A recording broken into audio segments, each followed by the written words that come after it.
क्या आपको पता है कि भारत पर पहला मुस्लिम आक्रमण कब हुआ?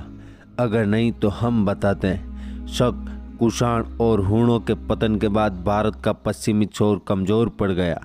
तब अफ़गानिस्तान और पाकिस्तान के कुछ हिस्से फारस साम्राज्य के अधीन थे तो बाकी कुछ हिस्से भारतीय राजाओं के, जबकि बलूचिस्तान एक स्वतंत्र सत्ता थी।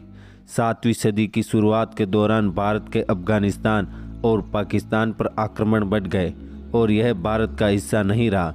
इतिहासकारों के अनुसार इस्लाम के प्रवेश से पहले अफ़गानिस्तान, कंबोज और गांधार में बौद्ध एवं हिंदू धर्म यहाँ का राजधर्म हुआ करता था।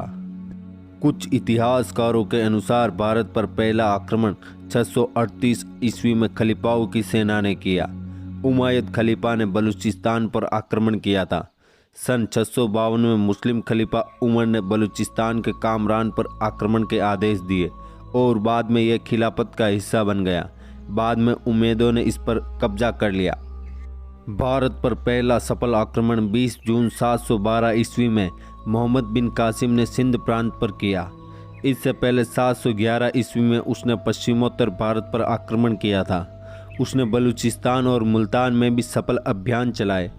कुछ इतिहासकारों के अनुसार 638 से 711 ईस्वी तक के 74 वर्षों के काल में 9 खलीफाओं ने 15 बार आक्रमण किया।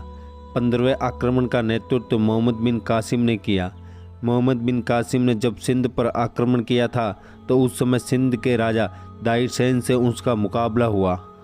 बगदाद के गवर्नर हुज्जाज बिन यूसुफ के आदेश पर उनके भतीजे और 17 वर्षीय जवान सिपह सालार मोहम्मद बिन कासिम ने सिंध पर हमला करके राजा दाहिर को शिकस्त दी और यहाँ अपनी हुकूमत कायम की थी। 7वीं सदी के बाद भारत पर अरब और तुर्क के मुसलमानों ने आक्रमण करना शुरू किया। अरब के खलीफाओं ने भारत पर कई अभियान चलाए। पहले भारत में अफ़गानिस्तान भी शामिल था। कुछ इतिहासकारों के अनुसार 870 ईस्वी में अरब सेनापति याकूब एलस ने अफ़गानिस्तान को अपने अधिकार में कर लिया था। इससे पहले मोहम्मद बिन कासिम ने भारत के सिंध और मुल्तान पर आक्रमण कर यहाँ पर खलीफाओं के शासन का रास्ता साफ किया था। इस्लामिक खलीफाओं ने सिंध फतेह के लिए कई अभियान चलाए। 10,000 सैनिकों का एक दल ऊंट घोड़ों के साथ सिंध पर आक्रमण करने के लिए भेजा गया। सिंध पर ईस्वी सन 638 से 711 ईस्वी तक के 74 वर्षों के काल में 9 खलीफाओं ने 15 बार आक्रमण किया। 15वें आक्रमण का नेतृत्व मोहम्मद बिन कासिम ने किया था। भारत में इस्लामिक शासन का विस्तार 7वीं शताब्दी के अंत में मोहम्मद बिन कासिम के सिंध पर आक्रमण और बाद के मुस्लिम शासकों द्वारा लगभग 712 में इराकी अरब शासक अल हज्जाज के भतीजे एवं दामाद मोहम्मद बिन कासिम ने 17 वर्ष की अवस्था में सिंध और बलूच पर अपने अभियान का सफल नेतृत्व किया। इतिहासकारों के मुताबिक राजा दाहिर की हुकूमत पश्चिम के मकरान तक, दक्षिण के अरब सागर और गुजरात तक, पूर्व में मौजूदा मालवा के केंद्र और राजपूताने तक और उत्तर में मुल्तान से गुजरकर दक्षिणी पंजाब तक फैली हुई थी।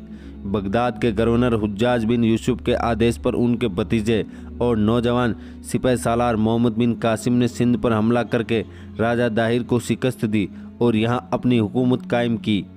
राजा दाहिर का जन्म 663 में हुआ था और सन 679 में वे सिंध के राजा बने। कुछ इतिहासकारों के अनुसार उनका शासनकाल 695 से 712 ईस्वी पूर्व के बीच में रहा। सर्वप्रथम अरब व्यापारियों के माध्यम से इस्लाम धर्म 7वीं शताब्दी में दक्षिण भारत में आया। केरल और बंगाल 2 प्रमुख केंद्र थे, जबकि पश्चिम भारत में अफ़गानिस्तान।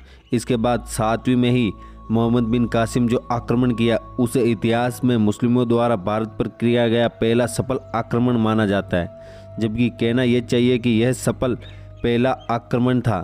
जिससे पहले खलीफाओं के नेतृत्व में भारत पर 14 बार आक्रमण हो चुके थे।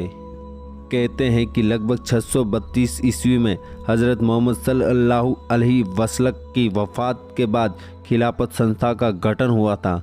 हज़रत मोहम्मद के दोस्त अबू बकर को उनका उत्तराधिकारी घोषित किया गया था। पहले 4 खलीफाओं ने हज़रत मोहम्मद साहब से अपने रिश्ते के कारण खिलाफत हासिल की। उनसे उमैयदों और अब्बासियों के काल में इस्लाम का विस्तार हुआ था।